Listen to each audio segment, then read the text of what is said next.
اسی لیے آپ نے دیکھا ہوگا پہلے عشرے کی دعا رب اغفر ورحم وانت خیر الراحمین.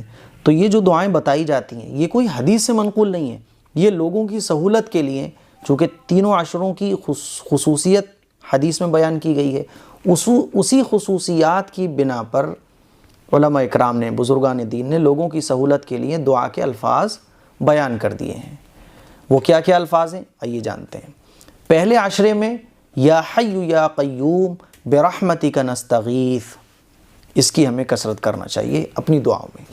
اور اس کے علاوہ آپ یہ بھی دعا کر سکتے ہیں رب اغفر ورحم وانت خیر الراحمین، یہ بھی آپ دعا کر سکتے ہیں. تو پہلے عشرے کی دو دعائیں ہو گئیں، یا حی یا قیوم برحمتک نستغیث اور رب اغفر ورحم وانت خیر الراحمین.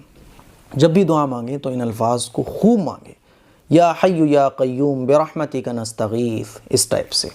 دوسرے عشرے کی جو دعا بیان کی جاتی ہے وہ بھی دیکھیے آپ اسکرین پر، استغفر اللہ ربی من کل ذنب واتوب الیہ، اور یہ بھی مانگ سکتے ہیں استغفر اللہ الذی لا الہ الا هو الحی القیوم واتوب الیہ. یا استغفار کے دوسرے کلمات وہ بھی مانگے جا سکتے ہیں، جیسے استغفر اللہ ہے نا. تیسرے عشرے کی جو دعا ہے وہ یہ اللہم انک عفو تحب العفو فاعف عنا، یہ دعا حدیث سے ثابت ہے. شب قدر میں، لیلۃ القدر میں حضور اکرم صلی اللہ علیہ وسلم نے اس دعا کو مانگنے کا حکم دیا کہ یہ دعا لیلۃ القدر میں مانگو.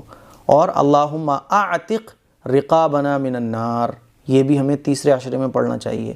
تو یہ تینوں عشروں کی دعائیں ہیں جو میں نے آپ لوگوں کے سامنے بیان کی، اور میں نے آپ کو یہ بھی بتا دیا کہ یہ تینوں عشروں کی جو دعائیں ہیں یہ حدیث میں منقول نہیں ہیں، بلکہ لوگوں کی سہولت کے لیے تینوں عشروں کی جو خصوصیات ہے اس کی بنا پر بتائی جاتی ہیں لوگوں کی آسانی کے لیے. اب ان دعاؤں کو ہم کیسے مانگیں؟